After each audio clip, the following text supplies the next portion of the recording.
Hello, everybody. Thank you so much for joining us for a great afternoon of music. And if you've made it this far, you've had a really nice afternoon with us. Good to have you all here for a little post-concert hang. And I know a bunch of everyone's still coming over from the main concert stream, but great to have you all with us. And once again, the comments are open. I've got it right here next to me. And if you leave any comments or questions, we'll get to them as we're chatting. So I think might have one or two more joining us, but I got a couple of my colleagues here, so I'm going to go ahead and bring them in on this call. We got Dieter Wolfhorst from our cello section. Hi, Dieter. Hi, Francesco. There you are. All right, awesome. And we got Heather Powell, our assistant concertmaster. Hi. Hey. Hi, Dieter. All right. Oh, I think it's my volume. Sorry. I had my volume way turned down. Okay, there we go. Awesome. Well, thank you guys so much for taking some time to chat with me. And I always feel like it's so great to have this time because we don't get to have that post concert, like joy that we like together that we usually get. It's kind of like everybody leave the building at 9:30 or 10 p.m. and you don't get the same interactions that you want. So it's always nice to be able to connect again afterwards. I thought, just to start off, it's great to know that things are getting more optimistic and obviously more and more groups are finding ways to perform and everything. But my God, what a season this has been. And I know for musicians, we've all had to cope and adjust and deal with all sorts of new things in our lives. And just wanted to check in and, how are you? What has been going on for you? How has this past season been for you? And just checking in on you guys. So maybe Heather, I'll start with you.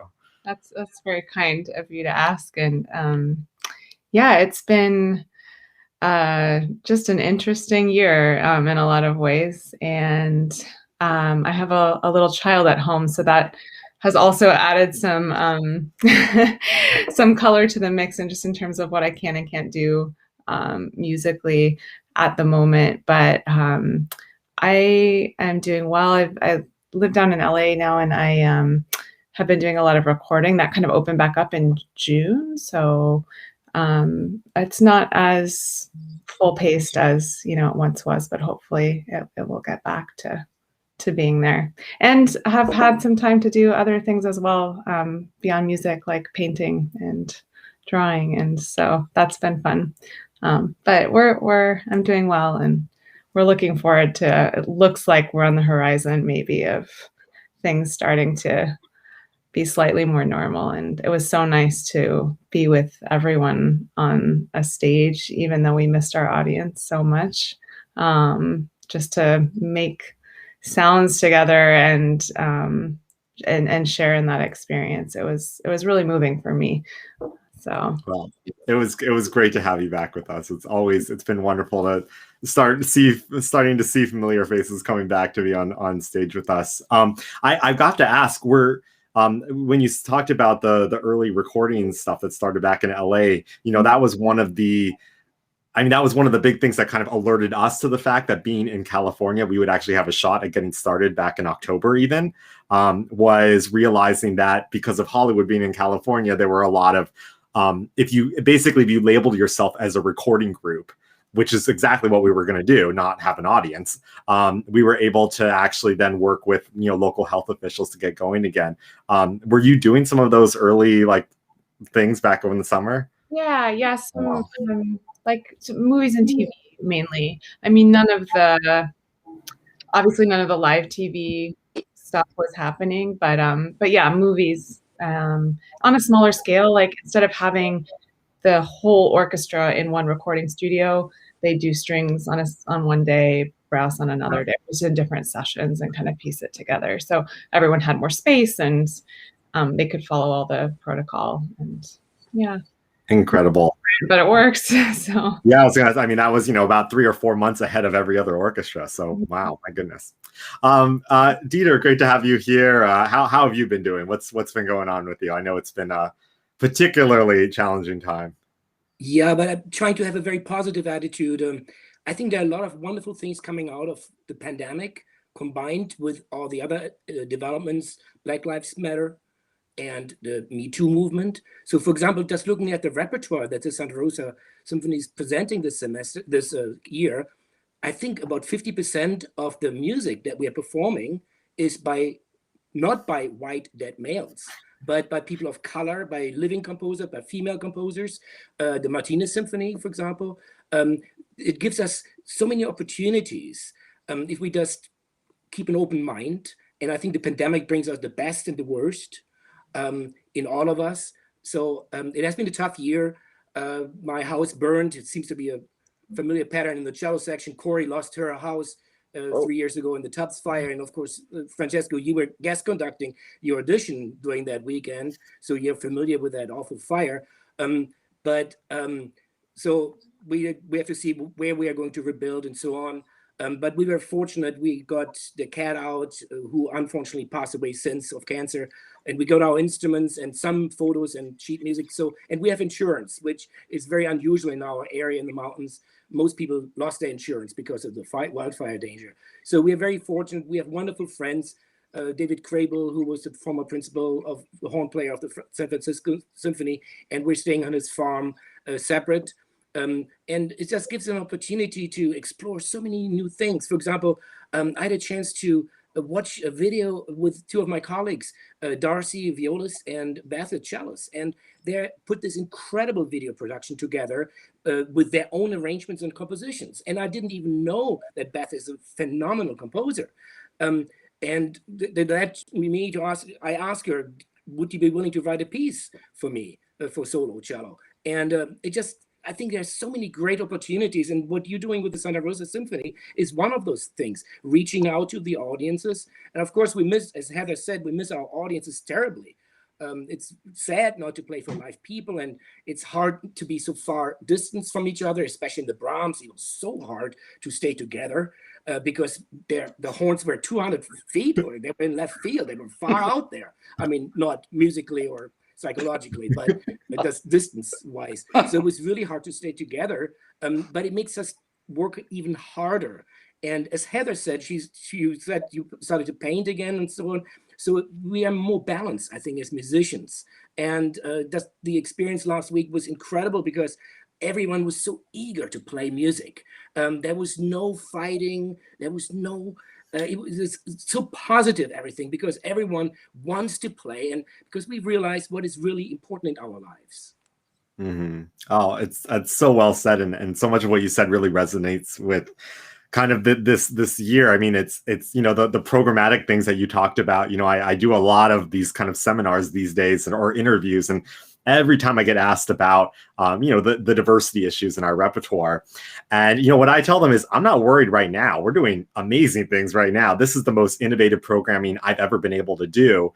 What I'm worried about is when things get back to normal, like how do we deal with again? Once we get back to the Beethoven nines and the Tchaikovsky symphonies and all those big works that take up a half of a program all the time. That's when the conversation really needs to start, is how adventurous are we willing to be? How adventurous is our audience and our sponsors and donors willing to be? That's when the conversation actually really gets going. Right now, I'm having the time of my life. I get to program, I program for the narrative, for the journey, for the fun of it. I don't have to program to sell more tickets. It's a totally different ballgame right now. And I think a lot of lessons will be learned as we move forward. So it's great to hear you say that. And it was so great to see you on stage, and just your incredible, optimism and forward-looking attitude is just remarkable. I mean, even in those emails you sent me, shortly after you lost your home, you were still talking about all your musical projects. And it's great to see you just powering on forward, Dieter, and just great to have you back on stage with us for sure. Mark Shannon, who was rocking out on the bass clarinet during that Zwilich cello concerto. Mark, thanks for joining us.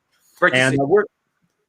We're just checking in and wanted to know, how are you doing? Because of course this has been a season unlike none other. So just checking in on how you're doing, what you've been up to these days as things continue.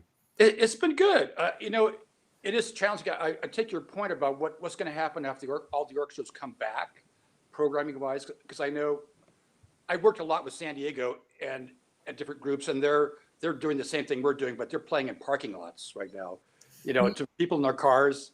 And it's very odd. I mean, we're so lucky that we're able to play in our hall, and they can't really do that. So, but programming is going to be very difficult because I know the donors want the standard stuff, but everybody else wants something, you know, that interests their ear and something. Your whole premise of like programming for a theme and not just to please, you know, donors. I think if you go with that premise, it'd be great. I mean, I think people can do it. It's actually can be done. It's definitely possible. I mean, I'm encouraging all my friends that know, you know, all the people that program music for the orchestras to like encourage them to program modern music, because if you don't program modern music, there's not going to be any young people coming to listen to our, you know, there's no future audience. That's my opinion anyway. But as far as doing well, I've been working on Coltrane and all sorts of weird jazz solos. Because I'm a doubler, so I get a chance now to play all my other instruments that sit in the case when I'm playing, you know, a lot of classical things. That's great. That makes a lot of sense because I felt like in this will like I didn't know, none of us knew what it was going to sound like, right? Because there was no version of this that existed yet. Right. We only knew what it sounded like when string players play it.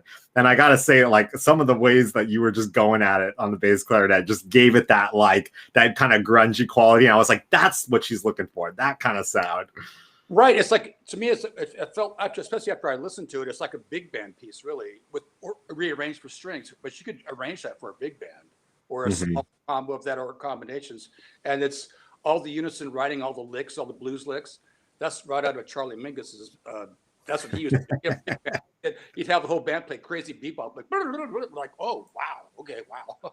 Hard to do out of these really weird suspended chords and stuff. So, no, it was fun to play. I enjoyed it. I'm glad I listened to it on headphones for once, and I was able to appreciate the sound quality better. So I have a question for you. How long does it take to edit these programs? So normally we give ourselves a little more time. This was a quick turnaround because we didn't want to obviously have an Easter Sunday broadcast. So this week was rough. I mean, you know, there's a lot of, you know, calls very early in the morning and a lot of calls very late at night. And Saturday is usually a work day to get it done. Yeah. But honestly, I'm the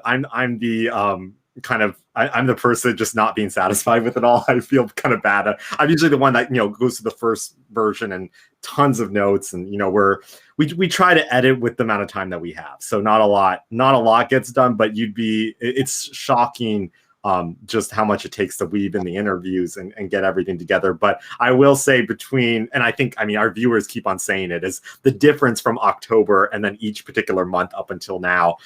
It's been great to see everything kind of hone in, and we're getting very efficient now. I know how to phrase the questions and the notes that I have, and pretty much everybody's guessing these days what I'm about to say anyways. So it's coming along, you know, really, really nicely. And I think on stage, you know, kind of leading into the next thing I thought we'd talk about is I think there is, I mean, I am so done with like the plexiglass shields and all the things that make it so difficult to play music that's already hard to play on stage.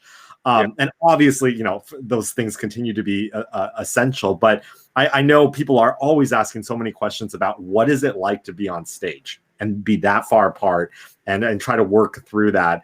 So maybe Heather, going back to you, you know, I it sounds like you've played in a couple different of these odd situations right now.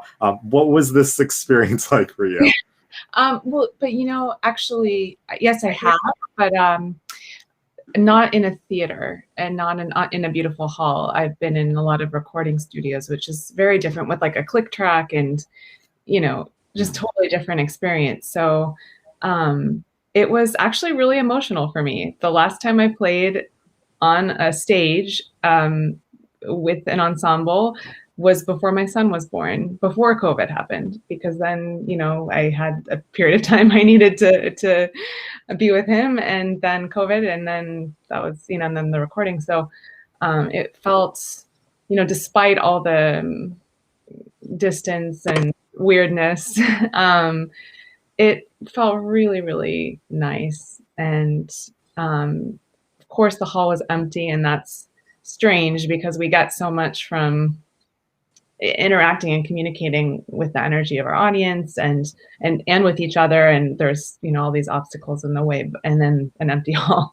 But all that being said, it was still, for me at least, a really just emotional experience to be there and play together. So I think it's one of those things we'll always all be able to relate to. It's like, what was your first experience back? I think everyone will remember. I mean, I definitely do, for sure. Dieter, this was also was it your first time back with us this season as well? It's correct. Wow. I must apologize. I'm not very good. I somehow lost the sound for both Mark and Heather. I can hear you well, Francesco. So okay. It's not that I'm just okay, listening, but I just couldn't hear. Sorry, Heather, I didn't hear your insights at all. It was my first time too, yeah. Since February of 2020. Wow, my goodness. So what was your experience like? I mean, it's you were talking about how have the horns, off in a different corner than you are. I mean, everything sounds different. Yeah. And we string players, we usually feel how our string partner is breathing, and we don't have that at all because they're so far away. But I think everyone is just really trying hard to make up for those shortcomings. It's almost like blind people hear often much better because they work on different senses, developing those senses because of necessity. So I think when we're coming back to normal, whatever that might be, the Son of Roses Symphony will be even better than before because I think we're trusting each other more than we did in the past.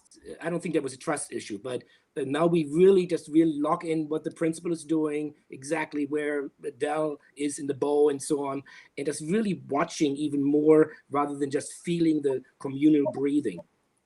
Yeah, it's that makes so much sense. I've been feeling sort of the same way. But before I respond, like seriously, I love that so many people are watching right now. We've got well over 100 even individual streams, but and there's a lot of comments, but no questions. And I know one of you out there has a question. So I'm just saying, you've got a few more minutes, give us a question or something. In the meantime, no, I think what you're talking about, Dieter, is so true and kind of how we're having to work. And I think of it as sort of like we're playing on hard mode right now. It's like a game, and eventually we're going to go back to play it in normal mode, and we're going to be seriously, this is amazing. I can hear everything I need to hear.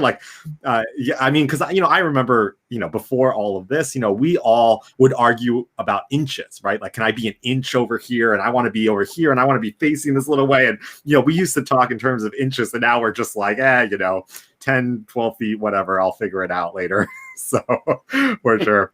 Mark, you're actually one of the people that is kind of behind plexiglass. I would imagine that makes it particularly hard to hear string players. What is that experience like? It is. It is very difficult, but I've kind of been trained playing all these different groups I play with that a lot of the halls are not very good. So you really have to go with the stick and play ahead of the beat. Otherwise, you're behind. And by just doing that, it usually comes out pretty well. I mean, that's kind of a weird thing to say, but we play ahead of the beat in San Diego all the time because otherwise it's not together. And it's when I play recording sessions and anything else, you can't do that. You just can't do that. You'll get fired. But you have to it's sort of it's a weird deal. It's it's almost like you're trying to mind meld. You do a Vulcan mind meld with someone because the distance is too far. You can't. If you go with the strings, you'll be late. If you hear the string sound, by the time it gets to you, it's late. So you really have to. It's just an anticipation thing. Eventually, you just get used to it. So it's not as bad for me because I'm used to playing in really bad halls. So you just have to jump ahead or go behind if they're just going with what you see too, and that's part of it too. But I have to say your tempos are great, so we can go with the stick and not have to, figure out what you're doing for the most part. What your time is really good. That's so important because there's many. I'm not going to mention any names, but you get with conductors that their time varies, and then it's a little dodgy. Things and you know where you're like walking on jello. Oh man. So yeah. I stress out about that so much because I'm wait, I can't just do that thing that conductors do where I'm and then it sounds great and we look like geniuses. you won't look like a genius anymore. You can't just do the the thing. And that way the plexiglass things are set, because if there's not a clear time, it's I mean, it'd be fun to try that one time. I remember with people that they do the downbeat and you don't play for another second afterwards. And it's like, oh my gosh. Oh my goodness. Yeah, it's too crazy. Okay, well, our comments are very lively, and it's a lot of comments of support for the kind of programming that we've been talking about, and just a lot of people saying it's great, keep it going, we want to see it again next season. So we appreciate all the shout outs out there. I guess I'll get the last question, and then we'll just finish it up. For me, one of the great things about doing these, and actually kind of over the course of this year, is I've gotten to know my colleagues a lot better. That's been one of the really silver linings, I suppose, in this time is getting to take the time to really get to know people, and also get to show our audience just the amazing array of musicians we have and their backgrounds and how they got into music and how they ended up in the Santa Rosa Symphony. And I think that'd be a wonderful way to finish up. Just be curious, kind of your background, what were the things that got you into music, and what was your journey to being a part of our symphony? So Heather, back to you one final time. I'm the one to start. You're starter. That's wonderful. Okay, well, my path was very long and circuitous, so I will keep this short. But I started violin when I was really young and was always drawn to music.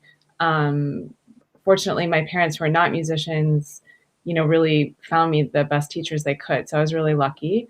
I grew up in the Bay Area. I went to San Francisco Conservatory when I was tiny. And then I went off to school for a long time, starting when I was 14, to the East Coast, and also got really lucky there. I had great teachers. And so I think, the fact that I was drawn really early on to music and had good training was wonderful, because then I decided to take a very long hiatus because I didn't know I wanted to do music. I had a lot of other interests, and I still do.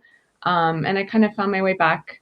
Long story, but I found my way back and just, I guess fell in love with it again as an adult. It felt like more of my choice at that point in life. And I think I'm really drawn to making things, whether it's sound or artwork of some other kind. I love to cook. I just love anything where I feel like I can express myself. So music is, a very natural fit, and it feels like kind of as though it was my first language. So yeah, that's a little bit about my story. Wonderful. And Dieter, how about you? Well, my best friend in elementary school, his dad was a professional cellist, Ernst Strauss, who was a member of the Strauss Quartet and later on the principal of the Basel, Switzerland Orchestra for decades. And whenever I played at his place, I heard the sound of the cello, and I just loved it. And listening to Ellen Twitz-Zilich's interview with you early on, she talked about the sound of the cello being so much like the human voice. And I just fell in love with the cello, and I started to play the cello, and then decided not to become a professional soccer player, but instead a cellist, which is a lot safer probably, and long living careers to soccer players. But anyway, and then I moved to the US to study here with David Sawyer, and then I moved to California, and I heard about the various regional orchestras, and people always talked about how innovative the programming in Santa Rosa is, and I auditioned, I think, in 2008 or so. And I've been just loving it every time I go and play. It's like taking mini lessons, just watching my colleagues. Please don't tell them, because they might charge me for lesson fees. But just watching them, okay, I never thought about doing it this way. And I just driving home every time I think about for hours how much I learned just watching. And it's a really great community of players. And the support of the audience is just really amazing, especially for contemporary music. One of my favorite subscribers, and I don't know her name, she's a lady in her 70s, and she gives her smile when we play contemporary music afterwards. It's just amazing. I think I play in the orchestra just to see her smile after the concert. And she likes Beethoven and all that stuff too, but she really likes experimental music, not just contemporary music. And I think that's so special about the audience in Sonoma County, really open-minded. And when Mozart's time, they only played modern music. So it's great to be in Santa Rosa. Thank you. No, that's so great to hear. It is. I mean, there's certainly, I feel like, very few places where we could do what we're doing right now. I mean, I've been kind of astounded. I know I had a good talking point when I first joined about, wanting to do new music and support living composers.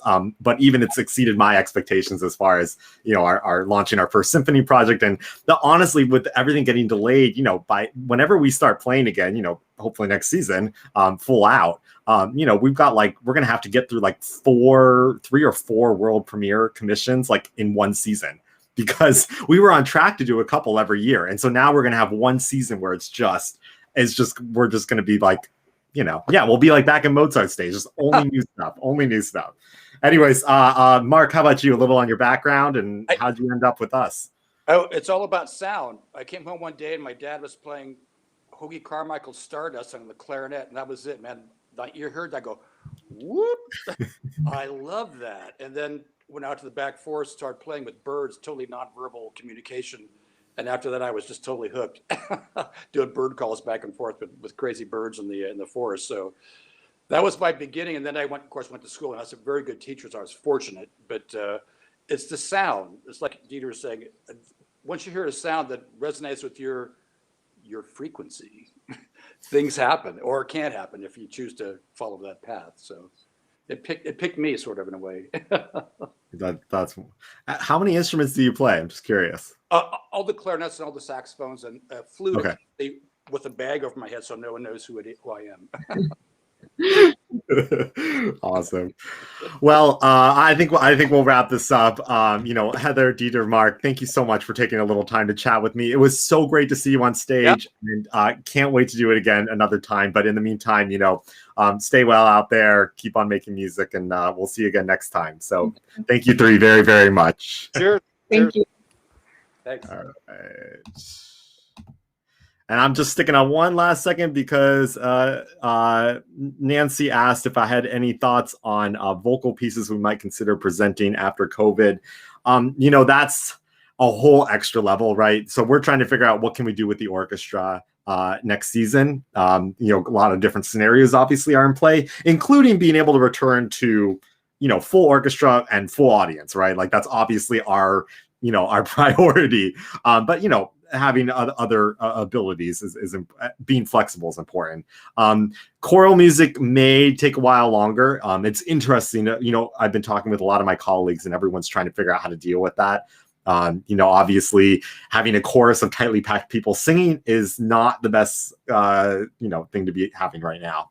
So I don't know when we'll get back to it. But I've obviously got a lot of big ideas, not the least of which is finishing what we were supposed to do this season, our choral concert, which would have been Beethoven's Ninth Symphony, but with Vaughan Williams' Flos Campi, which is a piece for solo viola, wordless chorus and orchestra. And it's a sensational work. Not a lot of people have gotten to hear before. I had really been looking forward to that. So definitely going to bring that back. And then we'll just, we'll keep on going from there. But, unfortunately, a lot of things are on hold. I think next season's going to have, we need to finish up kind of loose ends. And there's going to be a lot of things that we had already planned that we are now trying to reconfigure and make happen again. So newer projects are getting pushed even farther out. But I love the way our course sounds in the hall, and definitely had a lot of ideas on what we're going to be doing, and that will continue a little bit later.